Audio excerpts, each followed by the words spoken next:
Merci Arun merci pour l'invitation. Donc ouais, effectivement, ça sera des spectres de graphes. Donc je vais commencer par des choses, d'abord le spectre de graphe fini, qui est un sujet assez traditionnel. Je ne vais pas en parler beaucoup par contre, donc il y a des bouquins dessus, ça ne sera pas vraiment l'objet de cet exposé. Je parlerai plutôt par la suite de graphes infinis et bon, alors là, on ne parle pas exactement de valeurs propres, mais plutôt vraiment de spectres. Enfin, je définirai qu'est-ce que c'est, en donnant un peu d'intuition physique pourquoi on a besoin de généraliser les choses. Et je donnerai des exemples de spectres, de graphes qui apparaissent vraiment dans la mécanique quantique, de graphes infinis. Qu'est-ce qui se passe quand on ajoute des poids aléatoires, des potentiels aléatoires, ce genre de choses. Peut-être dans la deuxième partie, je ferai quelques calculs, comment on calcule les spectres, comment on prouve certains faits quand on ne sait pas calculer exactement. Et je parlerai un peu comment on passe de graphe fini à un graphe infini, comment d'une certaine manière on peut approximer un graphe infini par un graphe fini, quoi. Donc, commençons. Donc, qu'est-ce que c'est un graphe? Donc, pour n'importe quelle matrice de taille n, avec des entrées 0, 1, on peut associer un graphe sur n sommets avec la règle que je mets une arête entre i et j quand a, i, j est non nul. Autrement dit, quand a, i, j égale 1. Bon, alors ici, la convention, c'est que je mets une arête de J vers I, mais il y a d'autres auteurs qui, sous cette hypothèse, mettent une arête entre I et J, de I vers J. Et par la suite, ça ne va pas vraiment nous faire un problème de toute façon, parce qu'on va plutôt regarder des matrices symétriques, donc les graphes ne seront pas dirigés de toute façon. Donc c'est juste une convention. Donc, regardons des exemples. Donc, ici, on a une matrice 2 fois 2, donc on devrait avoir un graphe sur deux sommets. Bon, effectivement, ici, tout est 0, donc on n'a pas du tout d'arête, parce que ici, tout est 0. Donc, on a juste deux sommets isolés. Ici, on a juste 1 ici. Donc, ça veut dire que si je regarde la première entrée comme le premier sommet et la deuxième correspondant au deuxième sommet, alors il y a une arête de 2 vers 1. Voilà, donc c'est pour ça que j'ai mis une flèche comme ça. Bon, ici, on a une arête en gros de 1 vers 1 du premier sommet. C'est pour ça que je mets une boucle. Et l'autre, elle est isolée. Et là, on a une arête des deux côtés. Donc, il y a une arête qui va du premier sommet au deuxième et du deuxième au second. C'est pour ça que je n'ai pas mis de flèche, parce qu'il y a des flèches dans les deux sens. Et c'est ce genre de graphe qui m'intéressera principalement. Donc, on parle de graphe non dirigé. Et la matrice, autrement dit, la matrice A, ça sera une matrice symétrique. Donc ça, c'est étant donné une matrice avec, étant donné une matrice avec 0, 1, comment je peux construire un graphe, mais inversement, étant donné un graphe, je peux construire une matrice avec des entrées 0, 1. Donc, si j'ai un graphe fini sur n sommets, sans arêtes multiples, donc étant donné deux sommets, je ne veux pas qu'il y ait plusieurs arêtes entre ces deux sommets, on peut construire une matrice d'adjacence, on appelle ça la matrice d'adjacence, avec cette règle. Donc, si je vois deux sommets et je vois qu'il y a une arête entre la première et la deuxième, je mets 1 dans la position correspondante de la matrice. Et c'est ça qu'on appelle la matrice d'adjacence. Et comme je disais, je vais uniquement considérer des graphes non dirigés. Et pour faire simple, sans arête multiple et sans boucle. Okay, donc, je ne vais pas avoir ce genre de situation. Donc, juste pour s'assurer que tout le monde suit. Donc, ça, c'est tous les graphes non dirigés sur 4 sommets, par exemple. Okay. Donc, comment on construit une matrice d'adjacence avec cette règle? Prenons par exemple le graphe G3 ici, donc avec cet ordre 1, 2, 3, 4. Donc ici, je suis 1, je suis lié à 2 et 4. Donc je mets 1. La première ligne, ça correspond au premier sommet, elle a un lien avec le 2 et elle a un lien avec le 4. Donc, je mets 1 ici et 0 ailleurs. Pareil, pour le deuxième sommet, il est lié à 1 et 3, donc je mets 1 et 3 et le reste des 0, et ainsi de suite. D'accord? Donc, pour n'importe quel graphe comme ça, vous avez sa matrice d'adjacence correspondante. N'hésitez pas à poser des questions, hein, et si je raconte vraiment des trivialités, n'hésitez pas à me dire que je peux faire plus vite. Ouais, l'essentiel, c'est que tout le monde comprend. Donc, vous pouvez m'interrompre n'importe quand. Bon, le degré d'un sommet, c'est le nombre de voisins. Donc, si on peut le deviner en regardant le graphe. Par exemple, ici, chaque sommet a degré 2. Ici, ce sommet a degré 3. Mais on peut aussi le voir à partir de la matrice d'adjacence. Donc, c'est la somme des éléments sur chaque ligne. Okay, donc, 1 plus 1 égale 2, effectivement. On dit qu'un graphe est dérégulier si le degré de chaque sommet égale d. Donc, par exemple, ce graphe est régulier, 2 réguliers, mais ce graphe ne l'est pas. Voilà, donc maintenant, qu'est-ce que c'est que le spectre d'un graphe fini? Donc, le spectre d'un graphe fini, c'est juste l'ensemble des valeurs propres de la matrice d'adjacence. Donc, la matrice d'adjacence, bah, c'est une matrice n fois n. On peut calculer ses valeurs propres et c'est ça qu'on appelle le spectre d'un graphe fini. Donc, par exemple, le graphe G1, là, on appelle ça le graphe complet sur 4 sommets. On peut calculer facilement ces valeurs propres, c'est une matrice 4 fois 4. Le graphe G3, pareil, on peut calculer ses valeurs propres. Voilà, donc juste pour vous donner une idée de quelle valeur propre ils arrivent. En fait, il y a quand même des restrictions, donc pas n'importe quel nombre réel peut être une valeur propre d'un graphe fini. Donc, il faut que, pour être une valeur propre d'un graphe fini, il faut que ce réel soit un nombre algébrique. Enfin, techniquement, on dit totalement algébrique réel. Et inversement, ça c'est un résultat plus récent. Pour n'importe quel nombre algébrique, vous pouvez associer un graphe fini tel que ça soit une valeur propre de ce graphe fini. Donc, c'est juste pour dire que ici, ce n'est pas des nombres arbitraires qui peuvent apparaître. Voilà, donc je sais que la version libre de Mathematica peut vraiment calculer le spectre de graphes. Non seulement le spectre, en fait, il vous calcule aussi les vecteurs propres pour des matrices jusqu'à 5. Bon, ça, c'est la version libre. Je ne sais pas, peut-être la version payante, elle va plus loin que ça. Enfin, je n'ai jamais essayé, honnêtement. Voilà. Bon, alors, bien sûr, on aimerait aller plus loin que ça, hein. 5 vertex, c'est vraiment très nul, hein. Puis après, on ne s'intéresse pas forcément à calculer le spectre exactement. On veut plutôt des propriétés qualitatives. Mais bon, donc, pour certaines familles de graphes finis, on peut calculer pour tout n. Donc, pour les graphes complets, on connaît les valeurs propres exactement. C'est n-1 avec multiplicité 1, et puis après, des moins 1 pour le reste. Je vous dirai comment on fait ces calculs. Ça, c'est vraiment des calculs très bêtes, enfin très simples. Donc ça, c'est le graphe complet. Donc ça généralise ce graphe-là. Pour les cycles aussi, donc ça, c'est un cycle. Comme vous voyez, donc chaque sommet, il a 2 voisins. On sait calculer le spectre de ces cycles. C'est très facile. On connaît même les vecteurs propres. Pareil pour le chemin, le path, donc le segment de taille n. On sait calculer les valeurs propres exactement, et les étoiles. Donc, par exemple, ici, une étoile, voilà, ça c'est une étoile. Okay, vous avez un sommet et il sort des arêtes.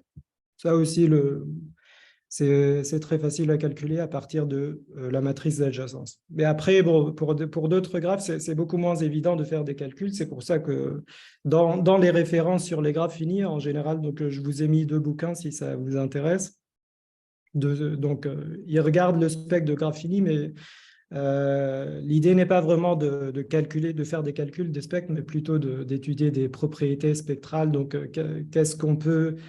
quelles propriétés géométriques sur le graphe peuvent donner certaines propriétés sur le spectre. Enfin, juste pour dire un exemple tout bête, par exemple, vous voyez ici que le spectre est symétrique Donc, vous avez 0 et puis après racine de n et moins racine de n.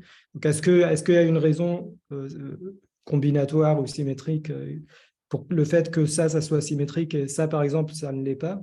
Ici, vous avez juste n-1 d'un côté et puis après plein de moins 1. Donc oui, donc ça c'est une propriété symétrique très facile qui s'appelle que le graphe ici il est biparti, ici il ne l'est pas. Mais il y a des choses beaucoup plus intéressantes, quoi. Donc la théorie, le spectre de graphe fini, c'est un domaine en tant que soi et il est maintenant assez, enfin, il y a beaucoup de littérature dessus. Mais comme je vous disais, ça ne sera pas vraiment l'objet de cet exposé. Moi, je m'intéresserai plutôt à des graphes vraiment très grands, donc, et même infinis, quoi. Ouais, ok. Donc, prenons juste des exemples de graphes infinis. Donc, ça sera des graphes vraiment, enfin, pas artificiels, quoi, des graphes. Donc, le graphe infini le plus simple, ben, je prends ZD. Enfin, ici, c'est Z2, quoi.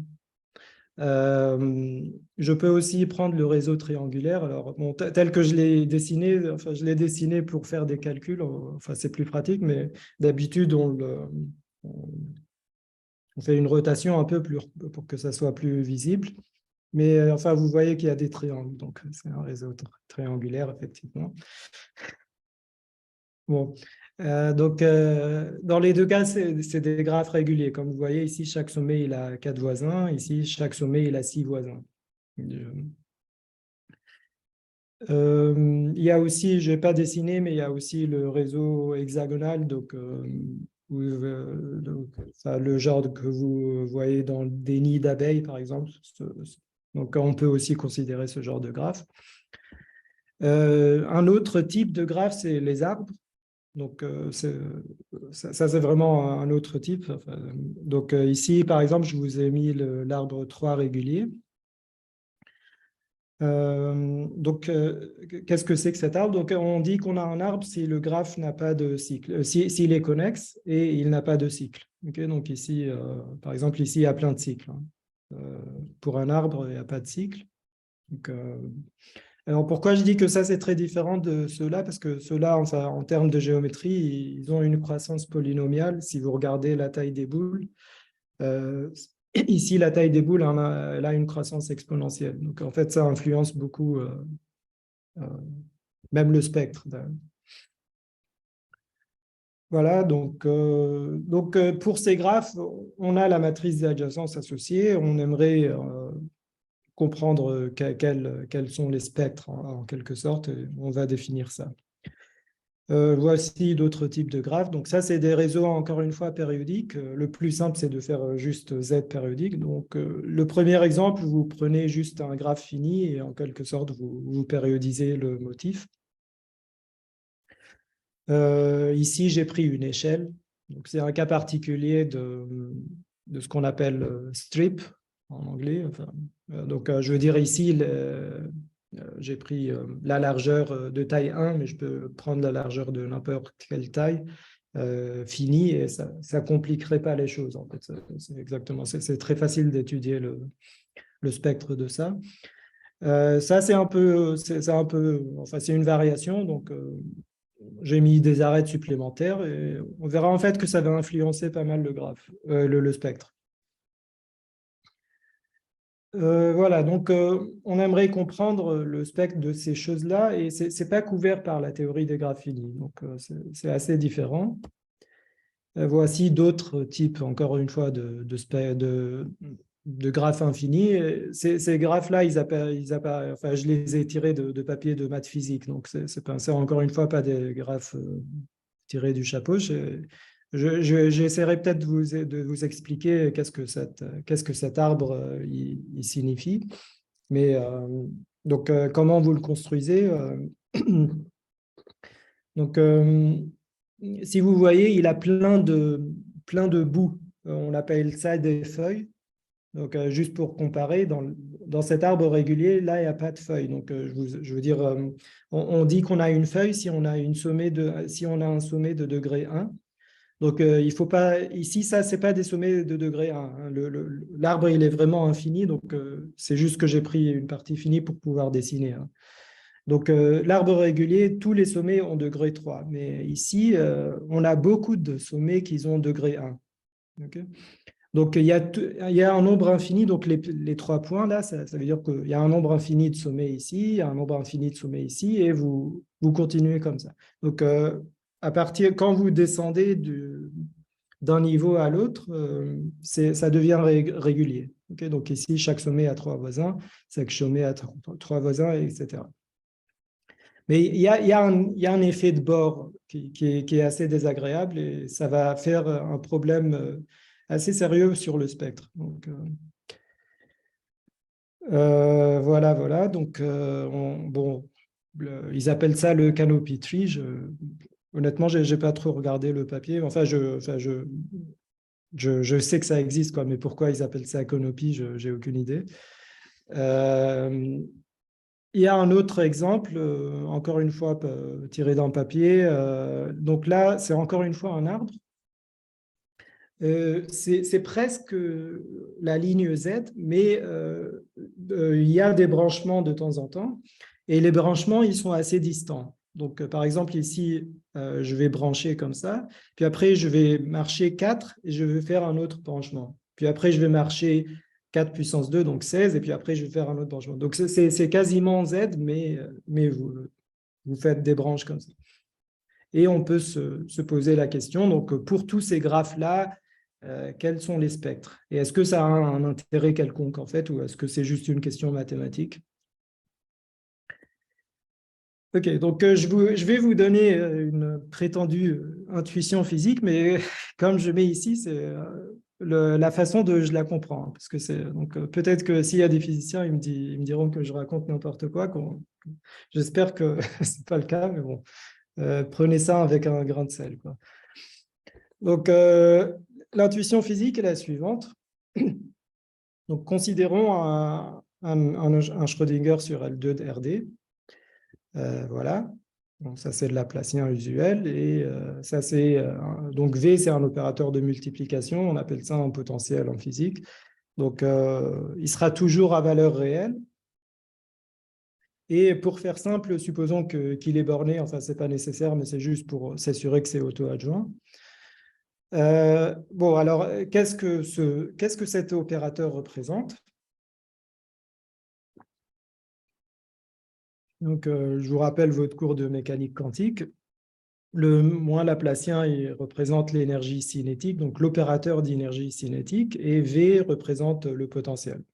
Donc, l'exemple le plus simple, c'est si vous avez une particule qui se promène sur R, sous l'influence d'un potentiel, disons que ce potentiel est créé et est engendré par des atomes qui sont positionnés sur Z. Alors, l'opérateur de Schrödinger sous-jacent sera juste donc, moins f dérivée seconde plus v de x, f de x. Et v de x, maintenant, c'est un potentiel périodique parce que, en supposant que c'est le même atome chaque fois, je veux dire, chaque fois le même atome, il sera périodique. Donc ça, c'est un dessin. Donc, je l'ai pris de l'Internet, mais c'est probablement pris d'un bouquin de physique. Donc ça, c'est, je veux dire, ce que vous voyez ici, c'est le potentiel. Hein. Donc, si on imagine une particule qui se promène ici, bah, elle va toucher le potentiel, mais chaque fois de la même façon. Bon, alors, qu'est-ce qu'on fait? Donc, nous, on cherche des solutions non triviales de l'équation de Schrödinger. Donc, H psi égale E psi. Et l'ensemble de ces E, okay, l'ensemble de tous les E possibles, c'est les énergies qu'on peut observer. Et on appelle psi une fonction, enfin, je sais pas comment, ouais, une fonction propre, mais ici, je dis généralisée parce qu'en fait, elle n'est pas nécessairement L2. Donc, la fonction propre, en gros, elle sort de l'espace de Hilbert, ce qui est un peu désagréable. Donc, c'est pour ça que j'ai mis généralisé. Voilà, et en commentaire, donc ici, le fait qu'on a pris tout R, c'est bien sûr pas très physique, parce que si on a un cristal, il a toujours une taille finie. Donc c'est juste une idéalisation mathématique pour comprendre un peu ce qui se passe. En quelque sorte, c'est plus simple en fait de regarder le modèle infini, de tirer des déductions physiques du modèle infini que de regarder le modèle fini. Voilà, donc il y a pas mal de bavardage, donc je suis désolé, je vous demande un peu de patience, mais juste pour motiver un peu les choses. Euh, donc, reprenons cet exemple d'une particule sur un cristal. Donc, on dit qu'on a que le courant il passe dans le matériel, donc on a un conducteur. Si pour n'importe quelle énergie, la fonction propre, enfin fonction propre entre guillemets, encore une fois, parce que ce n'est pas dans votre espace de Hilbert, elle est en quelque sorte délocalisée. Donc, il faut réfléchir un peu en termes de sinus et cosinus. Donc, ces fonctions-là, elles ont un support très large, enfin, elles ont un support infini en fait, et c'est les fonctions planes, c'est les fonctions typiquement délocalisées. Elles ne sont pas concentrées dans une petite région, elles sont vraiment euh, très, très bien distribuées. Et euh, pour la mécanique quantique, on ne regarde pas exactement psi de x, mais ce qui compte, c'est plutôt son module au carré. Okay, donc, c'est ça qu'on veut qu'il soit vraiment très bien distribué. Et intuitivement, quand la fonction d'onde sous-jacente est très, très délocalisée, le courant il passe dans le matériel. Okay. Dans le cas contraire, donc si la fonction propre elle est coincée, donc vous avez votre ligne infinie et disons que la fonction propre, c'est vrai, elle a une décroissance exponentielle autour de 0 par exemple. Donc, elle est concentrée autour de 0 et puis après son module il décroît exponentiellement. Ou pire, parfois ça arrive que la fonction propre a un support compact. Donc, un support compact, ça veut dire qu'elle vit juste sur une petite région. Alors, dans ce cas-là, l'intuition, c'est que le courant ne va pas passer. Donc, en quelque sorte, la fonction d'onde, elle est coincée dans le matériel. Et si on imagine qu'elle doit traverser le matériel pour conduire le courant, non, là, elle est coincée. Donc, on ne va pas observer. Enfin, donc là, il n'y aura pas de conductivité. Donc, ça peut arriver pour certaines énergies. Donc, si l'énergie est trop faible pour surmonter le potentiel, peut-être que pour quelques énergies, la fonction propre sera localisée. Et pour les énergies assez grandes, la fonction propre sera délocalisée. Donc, parce qu'elle a réussi à surmonter le potentiel, et ce genre de choses. Voilà. Donc voilà le localisation, délocalisation. Et il y a des interprétations dynamiques de ça. Donc là, j'ai parlé plutôt des fonctions d'onde, mais on peut aussi parler de dynamique. Donc, qu'est-ce qui se passe avec le temps si on commence par un état euh, dans une position donnée, qu'est-ce qui se passe quand on fait évoluer le temps. Donc, ça, je ne vais pas en parler aujourd'hui, je n'en aurai pas le temps, mais c'est très lié à ça. Bon, donc quand est-ce on pense qu'il y aura conductivité et quand est-ce que non?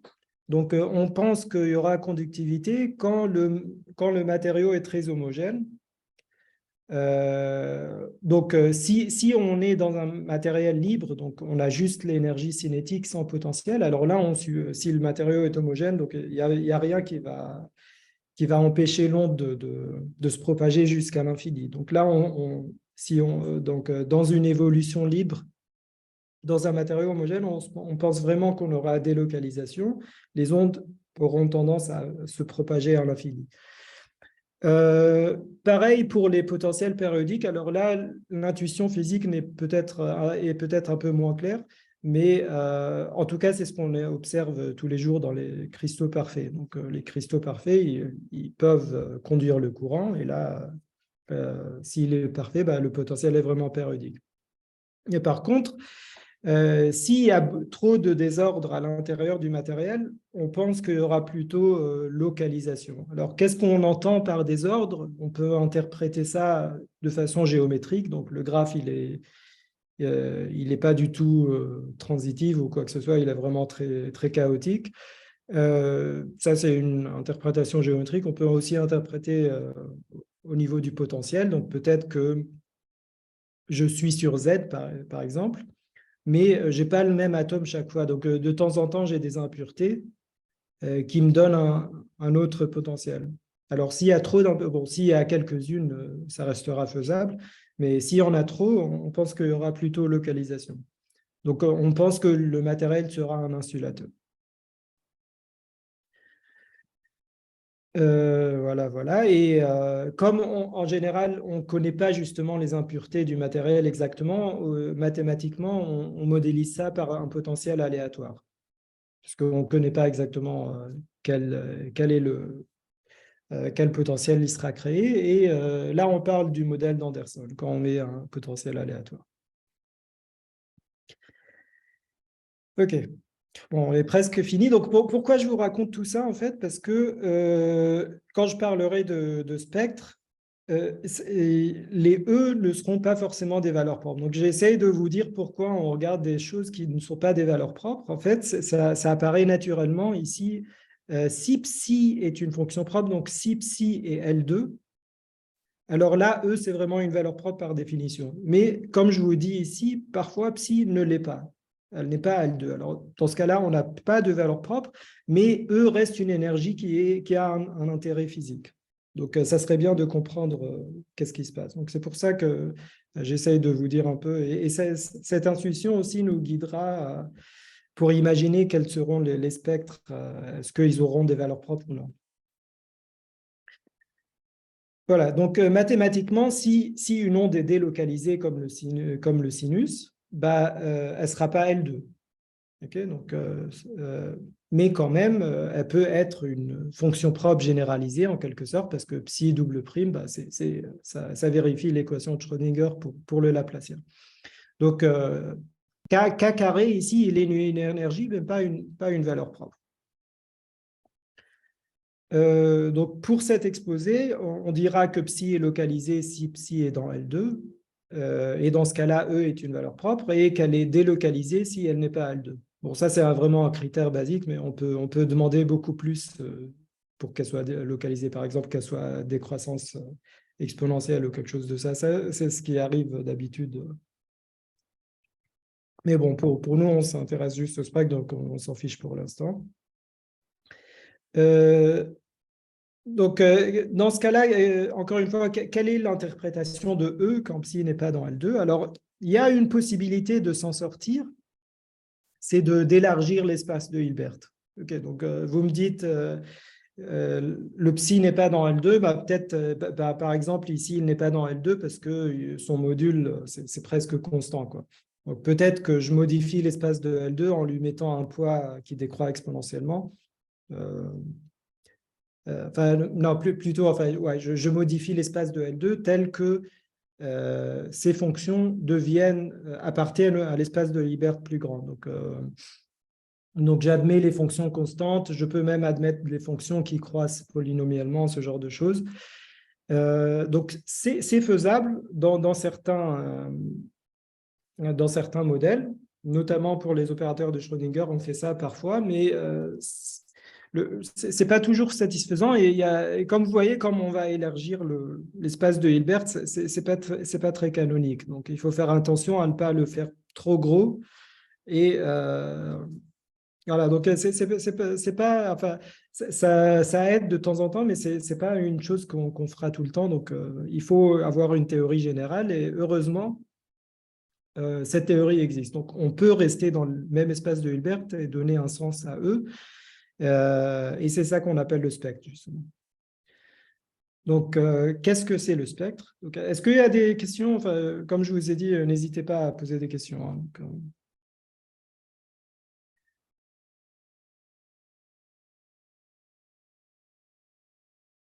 bon, donc le spectre d'un espace de Hilbert H, je veux dire, étant donné un espèce de Hilbert, on dit que, je vous rappelle que lambda est une valeur propre d'un opérateur linéaire s'il existe un psi non nul dans mon Hilbert tel que A psi égale lambda psi. Bon, ça, c'est la définition qu'on a appris en L2 ou L1 même. Bon, donc, en d'autres termes, on veut que cet opérateur A moins lambda, il ne soit pas injectif.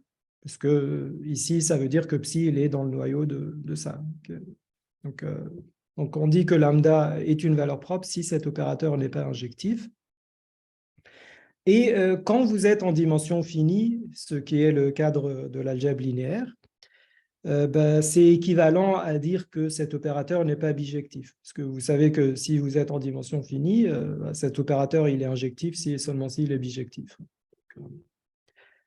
Bon, en fait, c'est plutôt cette condition qu'on prendra comme définition du spectre.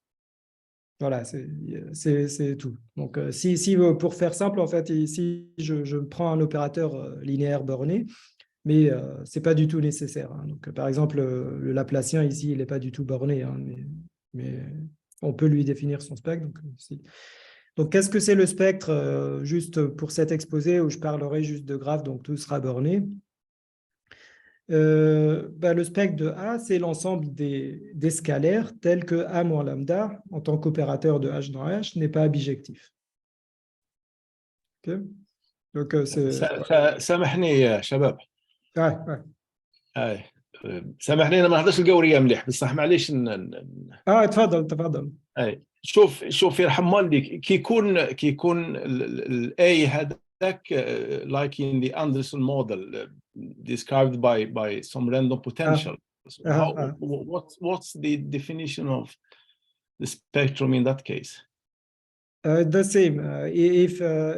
If the potential is bounded, then there is nothing you change. Actually, the definition in general is exactly the same, but instead of saying that it is not bijective, we say that it has a bounded inverse.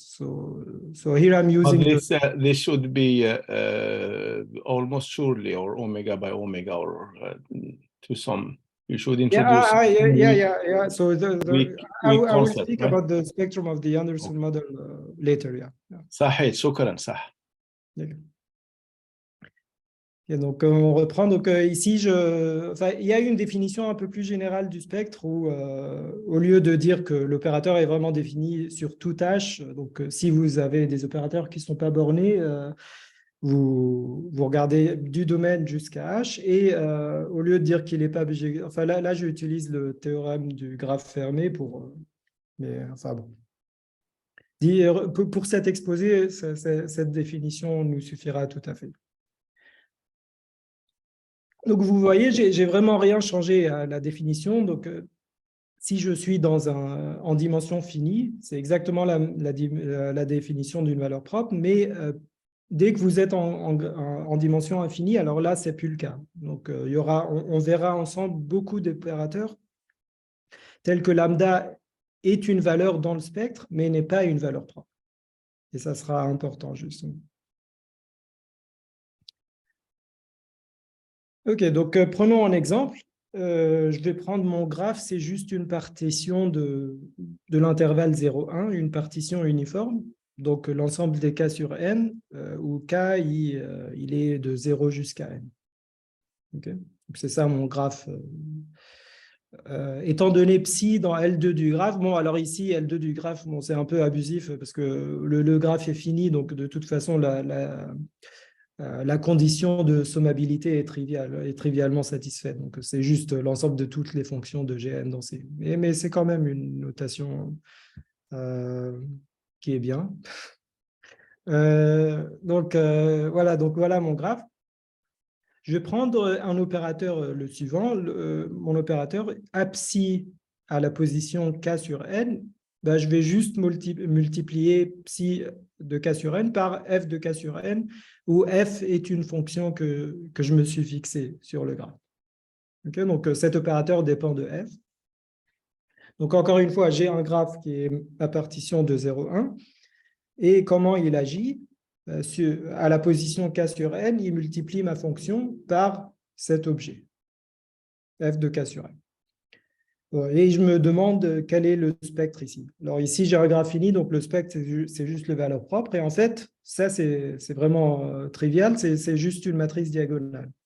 Okay, donc je peux le représenter comme ça.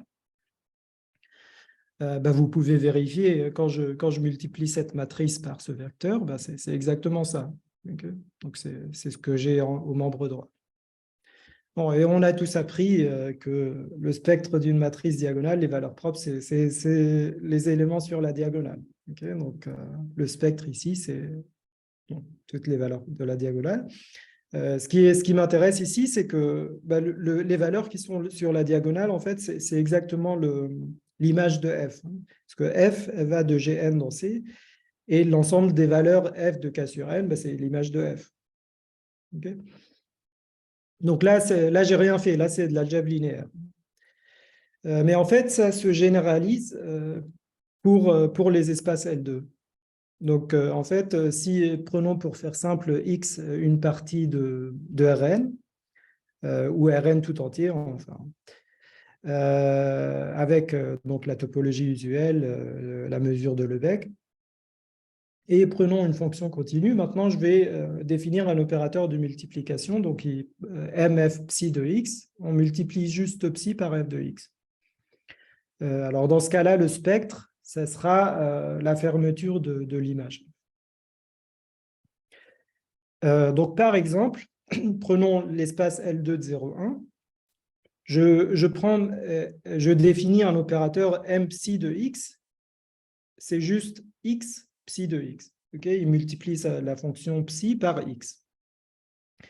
Alors, avec ça, bon, je ne vous ai pas démontré ça, mais ce n'est pas très compliqué, mais on n'aura peut-être pas le temps. Donc, mais j'espère que ça vous rappelle ça. Donc, ici, j'ai juste donné ici un exemple pour motiver le fait que ici, on a multiplié par une fonction f, ça nous a donné l'image. C'est pareil en général. Donc, ce n'est pas quelque chose de spécifique pour le L2 de GL. En fait, c'est vrai pour n'importe quel espace L2.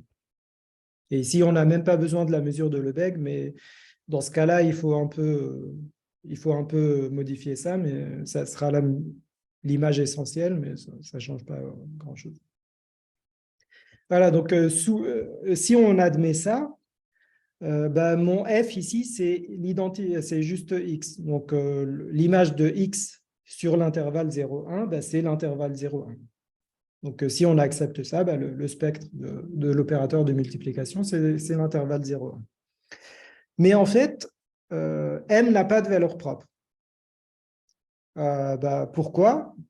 Si lambda était une valeur propre, par définition, ça voudrait dire que x psi de x est égal lambda psi de x. Donc, autrement dit, x moins lambda psi de x égale 0 presque partout. Bon, x ici il varie, hein, donc ce produit est nul, c'est impossible que ça soit nul. C'est forcément psi de x qui doit être nul presque partout, et ça, c'est une contradiction. Parce que si psi de x est 0 presque partout, c'est l'élément nul de l'espace L2. Donc, ça montre que cet opérateur de multiplication tout bête n'a pas de valeur propre, mais il a un spectre très large, hein, 0,1. Donc, juste en modifiant cette condition de passer de non injectif à non bijectif, ça nous a changé tout, en fait. Et en fait, on peut montrer que c'est la bonne définition, en ce sens qu'un opérateur borné, donc comme vous voyez ici, il peut ne pas avoir de valeur propre, mais il aura toujours un spectre. Donc le spectre ne sera jamais vide pour les opérateurs bornés. Il peut être vide pour des opérateurs non bornés, mais si je ne dis pas de bêtises, tant que l'opérateur est auto-adjoint, même s'il n'est pas borné, il restera non vide. Voilà. Bon, dans tous les cas, on s'intéresse ici juste à des opérateurs bornés. Voilà, donc ça c'est un opérateur de multiplication, mais nous on veut plutôt regarder des graphes, donc prenons des exemples. Voilà, donc pour revenir à la physique, donc je vous ai parlé de Laplacien, Schrödinger, machin. Le Laplacien discret, c'est D-A, où D c'est la matrice de degrés. Donc je vous ai dit le degré Le degré, c'est le nombre de sommets. Donc, par exemple, ici, j'ai degré 2, degré 4. Okay. Donc, vous pouvez définir une matrice diagonale qui est les degrés de chaque vertex. Et vous considérez D moins A. Bon, alors, dans cet exposé, je vais juste considérer A, ça ne change rien. C'est juste que je ne veux pas chaque fois m'embêter avec D. Okay. Bon, donc, A, c'est la matrice d'adjacence. Je vous rappelle la définition de la matrice d'adjacence. En général, AF de V, je peux toujours le développer comme la somme sur tous les W des éléments du noyau. Donc, A, V, W, F de W. Et maintenant, comment j'ai défini le noyau de la matrice? Je vous ai dit que je vais mettre 1 s'il y a une arête entre V et W et 0 sinon. Donc, cette grosse somme qui court sur tout le graphe, elle va en fait être restreinte sur l'ensemble des sommets W qui sont voisins de V. C'est par la définition de la matrice d'adjacence que je vous ai donnée. Okay, donc, autrement dit, la matrice d'adjacence, par définition, AF de V, c'est la somme sur tous les voisins de V de F de W. Très bien. Bon, donc, dans notre esprit, la matrice d'adjacence, c'est le Laplacien discret. Okay, donc, autrement dit, c'est juste une énergie cinétique, un opérateur d'énergie cinétique. Donc, si le graphe est homogène, on devrait s'attendre à délocalisation. Qu'est-ce que ça veut dire délocalisation? Ça veut dire pour nous qu'il ne doit pas y avoir de valeur propre. Donc, on s'attend à pouvoir calculer le spectre en quelque sorte, mais enfin, peut-être pas, mais en tout cas, l'intuition, c'est qu'on n'aura pas de valeur propre. Donc, regardons les graphes qu'on a donnés. Pour ZD, là, c'est parfaitement homogène. Donc, sous l'énergie cinétique uniquement. Bon, ça, c'est un calcul qu'on fera ensemble. Donc, le spectre de la matrice d'adjacence sur ZD, c'est moins 2D, 2D. Donc, par exemple, sur la grille, là, ça sera l'intervalle moins 4, 4. Okay, on peut calculer le spectre exactement. Et comme vous voyez, le spectre, il a tendance à être des parties de... Enfin, en principe, c'est des parties de C, telles que je l'ai définies. Mais pour un opérateur auto-adjoint, ça sera un sous-ensemble de R. Mais ce que je voulais dire, c'est que les matrices, les valeurs propres, si on les dessine sur le plan complexe, ça sera juste des points. Okay, tandis que le spectre, dès que vous êtes en dimension infinie, ce n'est pas juste des points, maintenant c'est vraiment des parties, quoi. Enfin, là, c'est tout un intervalle, quoi. Okay. Donc, le spectre de la matrice d'adjacence sur ZD, c'est moins 2D, 2D. Pour le réseau triangulaire, on peut le calculer, c'est moins 3, 6. Pour l'arbre régulier, donc, où chaque sommet a Q plus 1 voisin, c'est ça, moins 2 racines de Q, 2 racines de Q. Et il y a une distinction qualitative entre ça et ça, donc je ne sais pas si j'aurai le temps de l'expliquer. Encore une fois, dû à cette croissance exponentielle des boules. Et pour l'échelle, donc l'échelle, le spectre, il est moins 3. Bon, encore une fois, ce n'est pas forcément les valeurs explicites des spectres qui nous intéressent, mais pour moi, c'est plus le fait que, en fait, aucun de ces spectres n'a des valeurs propres. Donc, tout ce que vous voyez ici, il n'y a aucune valeur propre à l'intérieur, c'est vraiment juste purement continu. Je ne vous ai pas défini le spectre absolument continu parce que c'est assez technique, mais ceux qui savent c'est quoi le spectre absolument continu, ici, tout est absolument continu. Okay, donc, non seulement il n'y a pas de valeur propre, en fait, le spectre est purement absolument continu. Et c'est vraiment ça qu'on appelle délocalisation d'un point de vue physique.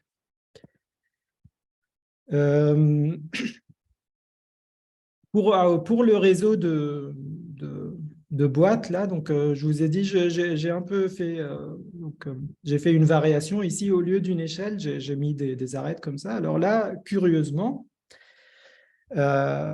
le spectre continue à être un intervalle, mais il y a une valeur propre plongée à l'intérieur du spectre qui apparaît. Donc, en fait, je peux vous construire le vecteur propre très facilement. Mais mettez ici, donc, sur ce sommet, mettez la valeur 1 et sur le sommet en bas, mettez la valeur moins 1. Et sur tous les autres sommets, mettez la valeur 0. Donc, quand je vous dis mettez la valeur, là, je vous construis un vecteur propre. Donc, mon vecteur propre psi, il aura la valeur 1 ici, moins 1 ici, et 0 ailleurs. Donc, le vecteur propre, il est à support compact. Donc, il est très bien L2, il est très, très localisé. Et en fait, vous pouvez vérifier que c'est un vecteur propre. Donc, si j'applique la matrice d'adjacence dessus, en fait, il va me donner la valeur propre moins 1. Donc, c'est assez curieux parce que ça contredit en quelque sorte l'intuition que je vous ai donnée, parce que là, le greffe est vraiment très homogène, il est transitif, il est très agréable, mais malgré cela, il y a une valeur propre. Donc, on ne comprend pas tout à fait pourquoi ça apparaît. Donc, les physiciens, ils appellent ça flat band. Et il y a pas mal de papiers qui sortent depuis quelques années sur ce sujet. Ce graphe, il a le même problème. Donc, encore une fois, il y a un vecteur propre localisé ici, mais ça n'empêche pas qu'il y a une bande continue. Hein. Donc, je ne suis pas en train de vous dire qu'il y a seulement des vecteurs des valeurs propres. Non, le spectre, en fait, il est vraiment toute une bande. Donc, si je parle des box, là, bah, c'est tout un intervalle, et tout l'intervalle, en fait, c'est du spectre continu. Donc, pour ceux qui savent le spectre absolument continu, c'est vraiment absolument continu, sauf il y a une valeur propre plongée et elle est infiniment dégénérée. Donc, c'est ça qu'on ne comprend pas tout à fait. Voilà, et pour le réseau des triangles, là, c'est pareil. Donc, vous avez deux bandes. L'une est purement, donc elle n'a aucune valeur propre à l'intérieur, mais l'autre, il y a une valeur propre plongée dedans. Donc, disons que ces graphes périodiques, bon, ils sont délocalisés parce que partout, c'est le continu sauf une valeur propre. Donc, on peut, en quelque sorte, dire que, OK, on va négliger cette valeur propre. Donc, ça ne contredit pas trop l'intuition que je vous ai donnée. Mais pour les autres graphes, donc pour cela, donc, je vous ai donné des exemples ici. Alors, pour ces arbres-là, en fait, la situation est très différente. Ici, tout le spectre consiste en des valeurs propres. Pareil ici, donc plus précisément, le spectre de Canopy Tree, là, il est purement ponctuel. Donc, qu'est-ce que ça veut dire purement ponctuel? Ça veut dire que c'est la fermeture d'un ensemble de valeurs propres. Parce que je ne vous ai pas dit ça, mais le spectre, ça sera toujours un ensemble fermé. Okay. Donc, dans ce truc Canopy, là, vous avez des valeurs propres qui sont assez denses et vous prenez la fermeture, c'est ça un spectre. Donc, autrement dit, ce que j'essaye de vous dire, c'est qu'il y a plein de valeurs propres et il y a plein de vecteurs propres. Et dans ce cas-là, en fait, ils sont à support compact. Donc, c'est vraiment on est dans une situation de localisation très forte. C'est pas comme donc, dans tous ces exemples, on a le régime opposé de délocalisation. Ici, localisation vraiment très forte. Et pareil ici, donc, pour cet arbre qui branchait, donc, regardez, c'est assez intéressant. Pour Z, donc je vais prendre D égale 1. Pour Z, j'ai juste moins de 2 et je vous dis qu'il n'y a pas du tout de valeur propre. Mais une fois que vous avez fait ces branchements, bien qu'ils soient vraiment très distants, donc je vous ai dit je vous rappelle le graphe. Donc chaque 4 puissance n, je vais faire une branche. Okay, donc ils sont vraiment distants et ça a complètement modifié le spectre. Maintenant, il est purement ponctuel. Enfin, au moins l'intervalle moins de 2 est purement ponctuel. Je ne sais pas le reste. Je n'ai pas lu le papier en détail, mais pour vous dire qu'il y a quelque chose qui se passe.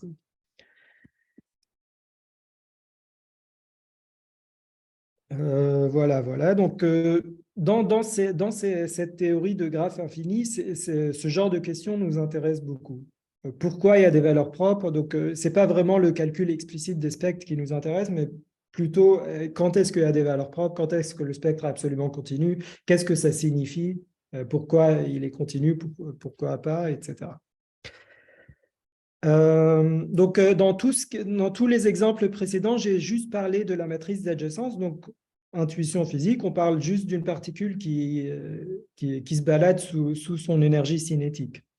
Mais après, on peut bien sûr ajouter un potentiel. Donc, si j'ajoute un potentiel périodique au réseau ZD, bah, il n'y a toujours pas de valeur propre. Okay, c'est l'intuition qu'on avait. Donc, je vous ai dit que le potentiel périodique, son spectre ne doit pas contenir des valeurs propres parce que les ondes elles sont très délocalisées.